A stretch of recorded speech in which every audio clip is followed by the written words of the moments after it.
আমাদেরকে আঘাত করেন না, আমাদেরকে দুর্বল করে দিয়েন না। নিরাপদ থাকতে পারবেন না ভিতরে আপনারা?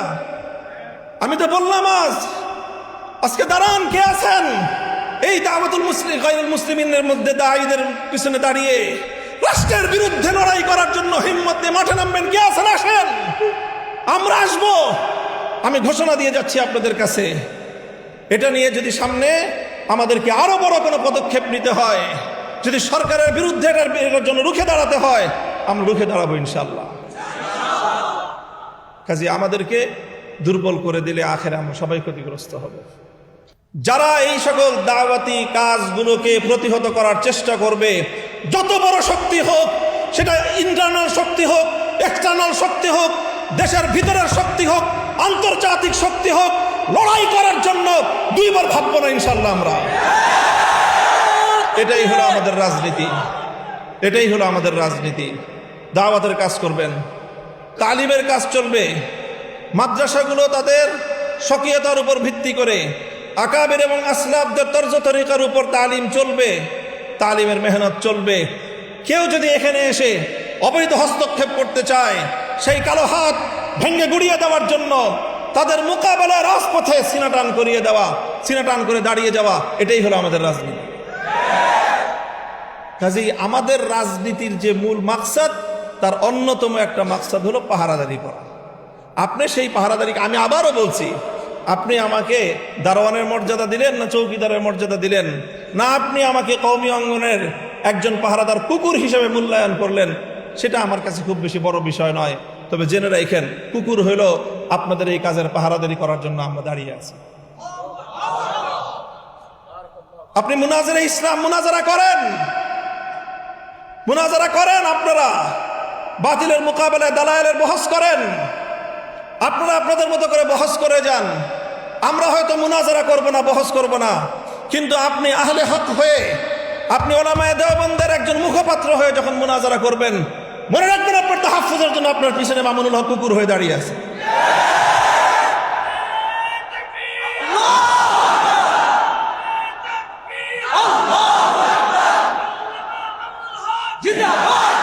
এটা হলো আমাদের রাজনীতি, এটা হলো আমাদের রাজনীতির খুব নিগুড় রহস্য, মৌলিক কথা। কাজেই আমাকে এই রাজনীতি করতে হলে, আমাকে লড়াই করতে হলে, আমাকে কখনো সরকারের বিরুদ্ধে লড়তে হয়, কখনো আমাকে আন্তর্জাতিক শক্তির বিরুদ্ধে লড়তে হয়। কাজেই আমাকে আমার রাজপথের একটা শক্তি নিয়ে আমাকে ময়দানে টিকে থাকতে হবে।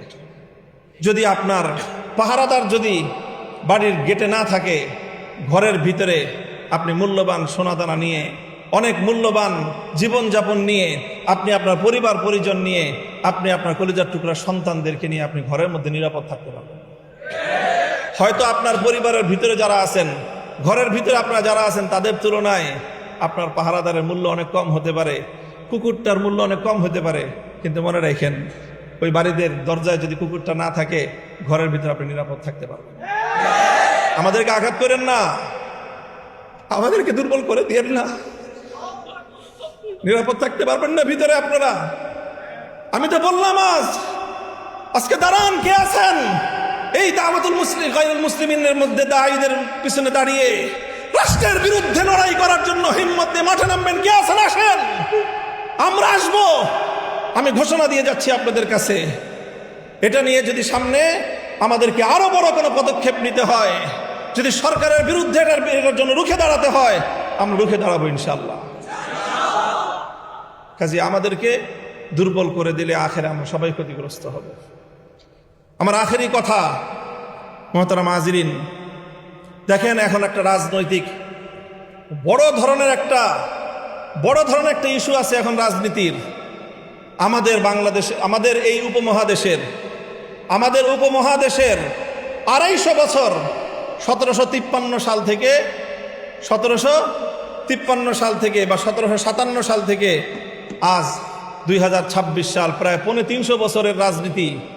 আমাদের আকাবের উলামায়ে কেরামের ত্যাগ, কোরবানি, নজরানা, জিহাদ, অনেক রক্ত, অনেক জীবন, এই অনেক কিছুর বিনিময়ে আমাদের বড়দের একটা বড় অর্জন ছিল, বড় একটা অর্জন ছিল।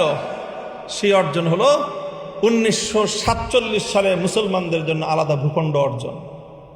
এমন একটা ভূখণ্ড যে ভূখণ্ডে ইসলামী নিজাম হবে, নিজামে ইসলাম, শরীয়তে ইসলাম বাস্তবায়ন হবে, এই অঙ্গীকারের ভিত্তিতে 1947 সালে মুসলমানদের জন্য আলাদা একটা রাষ্ট্রের অভ্যুদয়। এটা হলো আমাদের 350 বছরের আমাদের পূর্বসূরি আকাবের ওলামায়ে কেরামের রাজনৈতিক সর্ববৃহৎ অর্জন। এটা আমার পর্যবেক্ষণ, অন্য কেউ দ্বিমত করতে পারেন। সেই 47-এর বিষয় নিয়ে আমাদের মহান দুই আকাবিরের মধ্যে নজরিয়াতি ইখতিলাফ ছিল। হযরত মাদানী রহমতুল্লাহ আলাইহি তখন ভারতবর্ষ জুড়ে মুসলমানদের নিরাপত্তার স্বার্থে তিনি ওইভাবে দেশটার বিভক্তি চান নাই, এই কথা সব আমরা জানি। কিন্তু যখন দেশ বিভক্ত হয়ে গিয়েছে তখন হযরত মাদানী রহমতুল্লাহ আলাইহির মাওকিফ এটাই ছিল যে ঝগড়াঝাটি করে 2 মসজিদ বানানো ঠিক না, কিন্তু যদি মসজিদ 2টা হয়ে যায়, মসজিদ যদি 2টা হয়ে যায় তখন কি করবেন? দোনো মসজিদকে আবাদ করা, দোনো মসজিদের মধ্যে নামাজ কায়েম রাখা, এটাই হলো মুসলমানদের দায়িত্ব। হযরত মাদানী রহমতুল্লাহের কথা এটাই ছিল 47-এর পরে। মুসলমানদের জন্য যখন আলাদা আবাসভূমি হয়ে গেছে, এখন সর্বশক্তি নিয়োগ করে ওই মুসলমানদের দেশে কিভাবে ইসলাম কায়েম করা যায়, কিভাবে নিজামে ইসলাম বাস্তবায়ন করা যায়, সেটাই থানভী রহমতুল্লাহ আলাইহির অনুসারীদেরও মেহনত, সেটা মাদানী রহমতুল্লাহের শাগরিদদের অভিন্ন মেহনত। 47-এর পরে আর কোনো ইখতিলাফ নাই। আমাদের এই অর্জন 47-এর মুসলমানদের জন্য ইসলামের নামে আলাদা ভূখণ্ড হবে, সেই অর্জনকে 1972-এর ভারতীয় আধিপত্যবাদ দিয়ে সেটাকে গলা টিপে হত্যা করার চেষ্টা করা হয়েছিল বিগত 54 বছর পর্যন্ত। 1972 থেকে 2024 সাল পর্যন্ত 47-এর কথা কেউ বলতে পারতো না। 47 এটা একটা বাংলাদেশে নিষিদ্ধ বিষয় হয়ে দাঁড়িয়েছিল। এই 2024-এর বিপ্লবের পর সর্বপ্রথম যে আওয়াজ উচ্চারিত হলো, এটার জন্য আমি জুলাই যোদ্ধাদেরকে শ্রদ্ধা করি, ভালোবাসি, স্নেহ করি, মমতা করি, তাদের পক্ষ হয়ে আমি লড়াই করি। কারণ তারা সর্বপ্রথম এই আওয়াজ আবার নতুন করে বাংলাদেশের মাটিতে উত্থাপন করেছে। আগামীর বাংলাদেশ হবে 47, 71 এবং 24-এর ভিত্তিতে। এখন আমাদের রাজনীতি, যারা নিজেদেরকে শাব্বির আহমদ ওসমানী রহমতুল্লাহ আলাইহির সন্তান মনে করো, যারা নিজেদেরকে জাফর আহমদ ওসমানী রহমতুল্লাহ আলাইহির সন্তান মনে করো, যারা ইতিহাস পড়ো যে তোমাদের 47 সালে স্বাধীনতার পতাকা ইংরেজদেরকে বিতাড়িত করে শাব্বির আহমদ ওসমানী উত্তোলন করেছিলেন, যারা শাব্বির আহমদ ওসমানী রহমতুল্লাহ আলাইহির ফাতহুল মুলহিম পড়ে ইলম অর্জন করো, যারা জাফর আহমদ ওসমানী রহমতুল্লাহ আলাইহির ইলাউস সুনান পড়ে গায়রে মুকাল্লিদিনদের বিরুদ্ধে বহস করো, তোমাদের জানা উচিত যে এই ওসমানী রাহিমাহুমাল্লাহর সেই আমানত, সেই ইসলাম এবং মুসলমানদের ভিত্তিতে আবার দেশ গড়ার নতুন দিনের মুয়াজ্জিনরা আজান দিচ্ছে, নতুন বেলাল আজান দিচ্ছে। এই আজানে যদি আমরা সাড়া দিতে না পারি, ইতিহাসের দায় থেকে আমরা মুক্ত হতে পারবো না। কাজেই 47-এর ভিত্তিতে নতুন বাংলাদেশ গড়বার যে আন্দোলন, এটা মাওলানা মওদুদী সাহেব এবং তার অনুসারীদের আন্দোলন না। কারণ 47 সালে মাওলানা মওদুদী সাহেব এই দেশ বিভক্তির পক্ষে ছিলেন না। তিনি মুসলমানদের জন্য আলাদা আবাসভূমি চান নাই, পরিষ্কার কথা। এটা চেয়েছিলেন শাব্বির আহমদ ওসমানী, এটা চেয়েছিলেন মুফতি শফি ওসমানী রহমতুল্লাহ আলাইহি, মুফতি আজম মুফতি শফি রহমতুল্লাহ আলাইহি, এটা চেয়েছিলেন সৈয়দ সুলাইমান নদভী রহমতুল্লাহ আলাইহি, এটা চেয়েছিলেন জাফর আহমদ ওসমানী রহমতুল্লাহ আলাইহি, এটা চেয়েছিলেন শামসুল হক ফরিদপুরি রহমতুল্লাহ আলাইহি, এটা চেয়েছিলেন আতহার আলী রহমতুল্লাহ আলাইহি, এটা চেয়েছিলেন এই দেশের উলামায়ে কেরাম এবং দেওবন্দি উলামায়ে কেরাম। কাজেই 47-এর ভিত্তিতে আগামীর বাংলাদেশ গড়বার জন্য এখন আমাদেরকে জুলাই রক্ষা করতে হবে। কারণ জুলাইয়ের হাত ধরে 47 আবার প্রাসঙ্গিক হয়েছে। এখন যদি জুলাই হাতছাড়া হয়ে যায়, 47 আবার হাতছাড়া হয়ে যাবে। কাজেই হে আমার কওমের সন্তানেরা, আমি তোমাদেরকে বলতে চাই, ডাক দিয়ে যাই, আমাদের পূর্বপুরুষরা, আর আমার একটু বেশি আবেগ এই জন্য, কারণ শাব্বির আহমদ ওসমানী, জাফর আহমদ ওসমানী, তারা দুজন আমার সরাসরি দাদা ওস্তাদ। শাইখুল হাদিস রহমতুল্লাহ আলাইহির বুখারীর 2 জন ওস্তাদ, একজন জাফর আহমদ ওসমানী রহমতুল্লাহ আলাইহি, আরেকজন শাব্বির আহমদ ওসমানী রহমতুল্লাহ আলাইহি। এটাকে শুধু আমরা আমাদের রাজনৈতিক বিরাসত মনে করি না, এটা আমরা আমাদের দ্বীনি বিরাসত মনে করি, ইলমি বিরাসত মনে করি, দ্বীনি আমানত মনে করি। এই বাংলাদেশের মাটিতে আবার নতুন করে এইভাবে 47-এর চেতনার ভিত্তিতে দিল্লির গোলামীর জিঞ্জির ছিন্ন করে ইসলাম এবং মুসলিম জাতিসত্তার ভিত্তিতে নতুন দেশ গড়বার এই আওয়াজ যেটা উঠেছে, এই আওয়াজকে পূর্ণতা পর্যন্ত পৌঁছে দেওয়া, এটাই হলো আমাদের রাজনীতি। আমি আমার কথা আর দীর্ঘায়িত করছি না, সকলের কাছে মাপ চাই, অনেক বেশি কথা বলে ফেলেছি।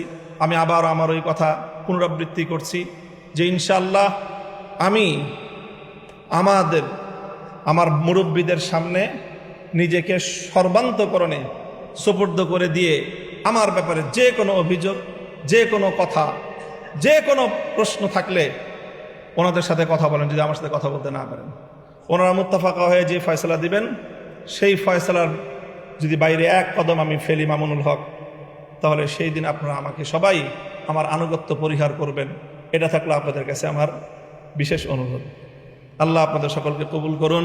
বাংলাদেশের ওলামায়ে দেওবন্দ ইসলামের সঠিক যেই মানহাজ, এটার যে আগে বাড়ায় নিয়ে যাচ্ছে, আমরা পাহারাদার হিসাবে হলেও এই মাসলাকের সাথে, এই মাশরাবের সাথে, এই ফিকরার সাথেই আমরা ইনশাআল্লাহ